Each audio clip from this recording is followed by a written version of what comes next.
Being a Spartan was no picnic. If you were a boy, your life was constantly under scrutiny, literally from the day you were born until the day you died. You were seen as a high-level war machine, a workhorse, and the only reason why you were alive was to fight for your country. When you weren't fighting for your country, you were training to fight for your country. In short, you were bred for battle. Spartan state were under scrutiny practically from the moment they were born. Not long after a woman gave birth to a boy, the infant was taken to a garrisia, a council of leading elder Spartans, where it was inspected like livestock. During this inspection, if the baby boy seemed sick, ill, or mentally or physically handicapped, the newborn was of no use to the Spartan army. While you've probably heard the myths that these discarded babies were thrown into the chasm or placed at the base of Mount Taygetus, they were most likely abandoned in the wilderness or nearby hills. Sometimes these cast-off newborns were found by locals and quietly taken in, but more often than not, they succumbed to exposure. Passed the garrisia test, were determined to be healthy, and were returned to their families where they were groomed for toughness. These baby boys weren't bathed in water, they were bathed in tubs of wine. It was thought the wine would toughen them up. The belief was that the weaker children would have convulsions and die. These babies were also conditioned to not fear darkness or solitude, and when they cried or complained, their parents and caretakers ignored them. And all this lasted until they were 7 years old. For a Spartan boy, the first 6 years of their lives, but it was the best years of their lives compared to how they were treated by the state, which owned them once they turned 7 years old. This was the age where the real military training began. At 7, the male child was enrolled in the agoge under the authority of the paidnomus, a Spartan term which translates to a boy herder. This boy herder was a magistrate charged with supervising the education of these young Spartan warriors. The agoge was split into 3 divisions: the paids, which were made up of boys aged 7 to 17, the paidskois, aged 17 to 19, and the heboi, aged 20 to 29. Some sources indicate that there were subdivisions by year, even within these classes. In the early paid stage, Spartan boys undergo an intense training regimen. Through this 10-year course, they were forged into fearless warriors, schooled in survival tactics like hand-to-hand combat, war strategizing, and hunting. Female Spartans weren't subjected to quite the same program, but they were trained in dance, gymnastics, and javelin throwing, so they would be strong, healthy mothers. After all, Spartan women were in charge of giving birth to the healthiest future warriors possible. No pressure. Since we're speaking about Spartan women, it should be known that they were famous in ancient Greece for having more freedom than any other women in the Greek world. To those outside of Sparta, Spartan women had the reputation for promiscuity and controlling their husbands. They were their own persons, with very little rule over them. Spartan women were even able to legally own and inherit property. They were usually better educated, too. And while it's confirmed that Spartans practiced infanticide if newborns were thought to be unhealthy, it's unclear whether this applied to girls as well as boys, although testimony from Plutarch implies it did not. But instead of being turned over to the state for military training like the boys, it's likely that girls were simply given back to their mothers immediately after birth. It was there that these young girls were raised with a healthy regimen of exercise, with a nutritious diet in order to become physically fit women so they could give birth to healthy babies. As for the aforementioned healthy regimen of exercise, Spartan girls were trained to make themselves as strong as the boys who were getting in shape for war themselves, although the young girls stopped short of combat training. Instead, the physical training for Spartan girls consisted of learning how to properly ride a horse, running, wrestling, throwing the discus and javelin, and trials of strength. The Spartan soldiers abstained from heavy drinking because getting loaded would ruin their sole purpose in life, which was to serve the Spartan army. A wasted soldier was a useless soldier, so Spartan children were taught at an early age that heavy drinking was for slaves only. Every now and then, Spartan soldiers would force their slaves to get drunk to the point of belligerence. Once thoroughly blotto, the soldiers would parade the drunk slaves in front of the local children to let them see how ridiculous they looked. Drinking was a sign of weakness. Of course, soldiers were allowed a glass of wine with a meal, but it took discipline to keep up with the Spartan army, so the heavy drinkers probably didn't survive past their first scrutinized all the time. In regards to clothing, each future soldier was given 1 garment a year to wear, a red cloak.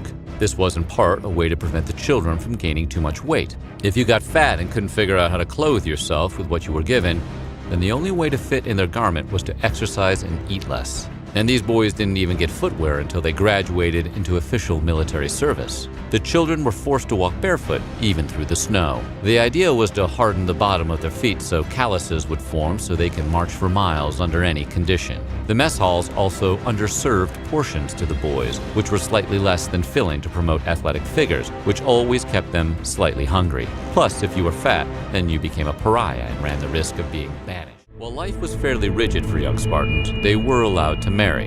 They actually got married all the time, as that was how they kept the birth rate at a constant so that the army always had a steady flow of young boys to train for war. However, because men were devoted to the state and their military service, they were forced to live in barracks. Once you turned 30, you're allowed to live elsewhere, but men who got married earlier were forced to sneak out at night in order to be with their loved ones. Of course, if the boys were caught sneaking away from their barracks, they were beaten as punishment. Not because they snuck away, but because they got caught. Keep in mind, any punishment doled out to these young men never served as a deterrent to the crime. The beating was always given because the men were sloppy enough to get caught. Unlike their state counterparts in Athens, the people of Sparta weren't concerned with philosophies, the pursuits of arts, or anything other than becoming the greatest warrior possible. That said, the Spartans did educate their population. Of course, that education mostly centered on learning war strategies, physical training, and strengthening their mental warfare. Young Spartan girls were not exempt from this kind of war training, even if they didn't have to serve military time the way their male counterparts did. Routinely and randomly beaten or hazed. It was done to keep them on their toes and to ensure they grew up tough and on edge. Military leaders would even create tension amongst the boys by initiating fights between them. It was a way to root out the weakest boys and find out who were the strongest. Once a Spartan child showed themselves as weak, they were treated with disdain and violence. Spartan boys were also intentionally underfed to encourage them to steal food for themselves. If they were caught, they were severely punished, not for stealing, but for not being smart enough to get away with the theft. This underfeeding tactic was also meant to produce tough, grizzled soldiers rather than soft, fat ones. Scarce rations also let the boys get used to hunger, and this prevented those hunger pains from being a problem during battle later in life. Ancient Sparta wasn't a stranger to social inequality. There were definitely classes, and while the driving force of a Spartan was to serve the military, there was a class system that kept society chugging along. The three main classes were made up of the Spartiate at the top of society, followed by the Pyrrhosi, and at the bottom, the Helots. The Spartiate were native Spartans who served in the army and had full political and legal rights. This class could trace their ancestry back to the original or first inhabitants of the city. They also enjoyed all of the political and legal rights of the state. They were also the only ones who could participate in politics. They served in the military, led the military, and ran Sparta. Basically, the Spartiate ran the show. Next on the social food chain were the Pyrrhosi, who were often foreigners. They were the traders and blacksmiths who produced weapons and armor for the military. The blue-collar Johnny Lunchboxes of Sparta. They were taxpayers, they had rights, and they could own land. They even had the right to learn how to read and write. The Pyrrhosi served in the military too, just as everyone else. The Pyrrhosi weren't warriors, though. They were in charge of the trade and communication with Sparta's neighbors. To be honest, life wasn't all that bad for members of the Pyrrhosi. Of course, the lowest class of the three were the Helots, who acted as servants and farmers doing menial tasks. And make no mistake, the Spartans hated the Helots. The Helots came from what the Spartans called Helos. Helos was south of Sparta, but due to Sparta's booming population, Sparta expanded its territory when they came to the village of Helos. The Spartans then invaded this village, decimating the people and keeping many as prisoners. Eventually, the Helots became Sparta's slaves, though they could earn their freedom by joining the military. Not that it mattered. Even if a Helot earned his freedom, they were still treated like animals. As a matter of fact, it was legal every now and then in Sparta to kill any Helot, even if they were free. It was almost like the movie The Purge, where the government picks one day for its citizens to go ham on each other. No Helot was ever safe.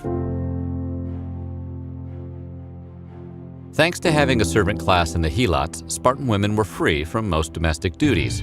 If they weren't mothers, women kept themselves occupied with pastimes like competitions that judged them on their singing, dancing, throwing, wrestling, and other various sports. According to Spartan artwork and drawings, the girls competed in these activities nude. It's believed that Spartan girls also competed in Gymnopedia, a yearly festival during which naked youths displayed their athletic and martial skills through the medium of war dancing.